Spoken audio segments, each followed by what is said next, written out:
오늘 아침 우리 같이 묵상하면서 은혜 나누실 하나님의 말씀은 신약성경 데살로니가 후서 2장 9절로 10절 말씀입니다. 악한 자의 나타남은 사단의 활동을 따라 모든 능력과 표적과 거짓 기적과 불의의 모든 속임으로 멸망하는 자들에게 있으리니 이는 그들이 진리의 사랑을 받지 아니하여 구원함을 받지 못함이라. 아멘.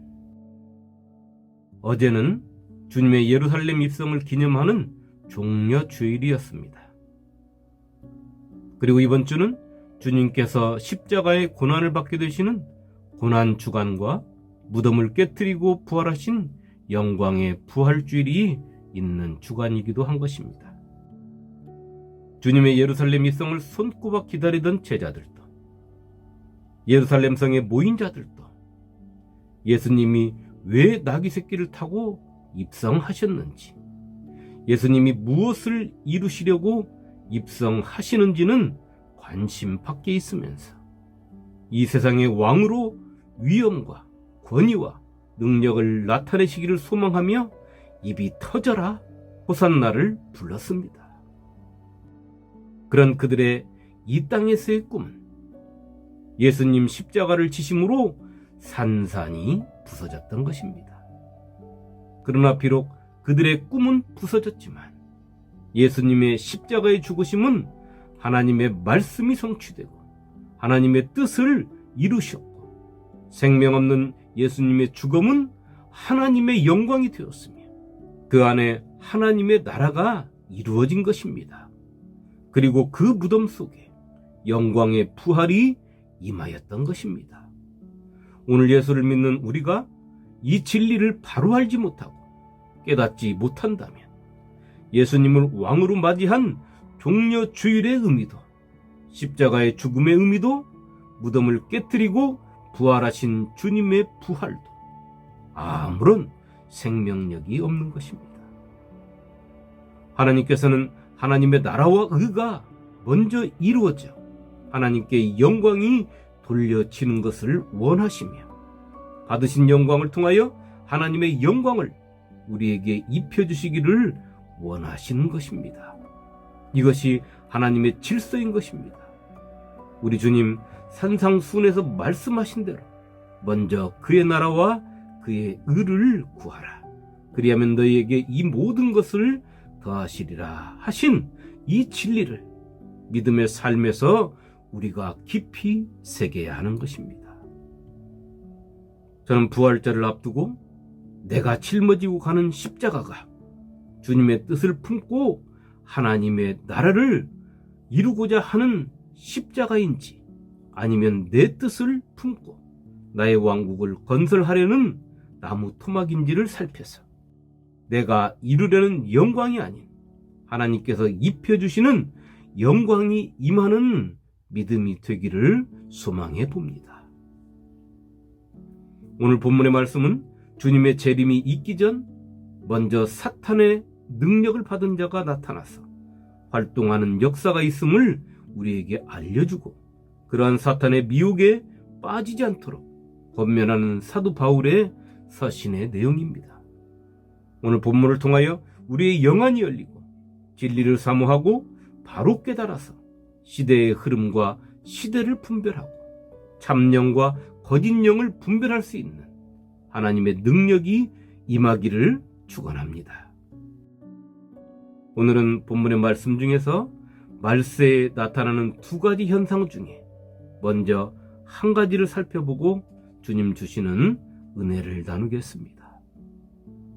그 한 가지는 능력과 표적과 기적이 사탄에게서 나온다는 것입니다. 오늘 본문의 시작은 악한 자의 나타남은으로 시작하고 있습니다. 악한 자란 법을 모르는 자를 말합니다. 그런데 여기서 말하는 법은 어떤 법입니까? 그것은 세상법이 아닙니다. 오직 하나님의 법, 성령의 법, 생명의 법을 말하고 있는 것입니다. 그리고 사탄의 활동을 따라서 모든 능력과 표적과 거짓 기적과 불의의 속임이 나타난다고 했습니다. 능력과 표적과 기적이라는 이 단어는 사탄에게 어울리는 단어가 아닙니다. 오직 하나님과 예수님을 주로 믿는 성도들에게 어울리는 단어들입니다. 그런데 오늘 말씀에는 그러한 것을 사탄이 쥐고 있습니다. 그런데 여기서 우리가 한 가지 특이한 것을 발견한다면 거짓이라는 수식어와 불의의 속임이라는 아름답지 못한 문구가 있다는 것입니다. 사도 바울이 말하는 사탄에게 부여받은 모든 능력과 표적과 거짓 기적을 사도 요한이 pat모섬에서 기록한 요한계시록 13장을 보면 너무나 자세하게 나타나 있습니다. 계시록 13장에는 두 짐승이 나옵니다. 먼저 그 짐승의 형상을 한번 살펴보겠습니다. 계시록 13장 1절입니다. 내가 보니 바다에서 한 짐승이 나오는데 뿔이 10이요 머리가 7이라. 그 뿔에는 10 왕관이 있고 그 머리들에는 신성 모독하는 이름들이 있더라. 그런데 계시록 12장 마지막 절 17절을 보면 바닷가 해변에 용이 서 있었다고 했습니다. 그것은 용이 바닷가에 서서 바다의 짐승을 불러 올린 것입니다. 용이 바닷가 해변에 서 있었다? 그렇다면 바다는 무엇을 상징합니까? 다니엘 3장 7절은 이렇게 말합니다. 큰 짐승 넷이 바다에서 나왔는데 그 모양이 각각 다르더라. 이 큰 짐승 넷은 우리가 잘 알고 있는 바벨론 제국과 페르시아 제국과 헬라 제국, 로마 제국을 상징하고 있는 것입니다. 또 계시록 20장 13절에 보면 바다가 그 가운데에서 죽은 자들을 내주고 이렇게 기록하고 있습니다. 그렇듯 성경 속에서 바다가 상징하는 것은 사탄의 영역이고 사탄의 지배를 받는 그러한 곳을 말하고 있는 것입니다. 그런데 요한계시록 21장 1절에 보면 새 하늘과 새 땅에서 바다가 없어졌다라고 기록해 놓고 있습니다. 그것은 하나님의 모든 심판이 끝난 뒤에는 사탄의 세력들, 악함이 다 사라졌음을 우리에게 알려주고 있는 것입니다. 또 요한계시록 13장 4절은 이렇게 기록하고 있습니다. 사탄으로부터 권세를 위임받는 짐승의 모습을 기록하고 있습니다. 용이 짐승에게 권세를 주므로 용에게 경배하며 짐승에게 경배하여 이르되 누가 이 짐승과 같으냐 누가 능히 이와 더불어 싸우리요 하더라. 그리고 용으로부터 모든 것을 위임받은 바다에서 올라온 짐승이 하나님과 천사들을 비방하고 성도들과 싸워서 이기고 모든 것을 다스리는 권세를 받았다는 것입니다. 짐승이 입을 벌려 하나님을 향하여 비방하되 그의 이름과 그의 장막 곧 하늘에 사는 자들을 비방하더라. 또 권세를 받아 성도들과 싸워 이기게 되고 각 족속과 백성과 방언과 나라를 다스리는 권세를 받으니. 계시록 13장 6절로 7절 말씀입니다. 이게 얼마나 놀라운 짐승에게 부여된 능력입니까? 그러니 하나님의 말씀을 믿지 않고 하나님의 말씀을 사랑하지 않는 자들은 이런 사탄의 모습 앞에 넘어갈 수밖에 없는 것입니다. 이것뿐만이 아닙니다. 또 땅에서 올라온 짐승이 펼치는 능력이 너무 크고 이적이 놀라워 그것을 바라보는 자들은 짐승에게 다 경배하지 않을 수 없게 되는 것입니다. 요한사도는 그 짐승이 펼치는 능력을 이렇게 묘사했습니다. 큰 이적을 행하되 심지어 사람들 앞에서 불이 하늘로부터 땅에 내려오게 하고. 계시록 13장 13절 말씀입니다. 이 모습은 마치 갈멜산에서 엘리야 선지자가 바알 선지자 450명과 대결할 때 엘리야 선지자가 하늘을 향하여 하나님께 기도했을 때 하늘에서 불이 내려와 그 도랑에 차고 있던 물이 다 태워져 없음을 우리는 성경을 통하여 알 수 있습니다. 그런데 오늘 이 짐승이 하늘로부터 불을 땅으로 내려오게 했다는 것입니다. 성도 여러분, 어찌 이 짐승이 하늘로부터 땅으로 불을 내릴 수가 있겠습니까? 성경은 우리에게 알려주고 있지 않습니까? 거짓 기적이라고 말입니다. 하나님의 말씀이 메말라 있는 자들, 하나님의 말씀을 믿지 않는 자들, 하나님의 말씀을 사랑하지 않는 자들이 영적인 눈이 흐려져 바라볼 때 거짓 기적을 펼치는 짐승에게 속아 넘어감을 우리에게 알려주고 있는 것입니다. 그런데 우리가 분명히 알아야 하는 것은 이러한 사탄의 역사를 그들 임의대로 하는 것이 아니라는 것입니다. 그것은 하나님의 허락하심 하에 사탄이 발휘하는 능력인 것입니다. 무엇 때문에 그렇습니까? 그것은 예수님께서 우리에게 말씀하신 대로 알곡과 가라지를 갈라 놓으시기 위함인 것입니다. 우리 주님은 마태복음 13장 30절에 이렇게 말씀합니다. 둘 다 추수 때까지 함께 자라게 두라. 추수 때에 내가 추수꾼들에게 말하기를 가라지는 먼저 거두어 불사르게 단으로 묶고 곡식은 모아 내 곡간에 넣으라 하리라. 이 모습을 사도 요한은 환상을 통하여 이렇게 보고 있는 것입니다.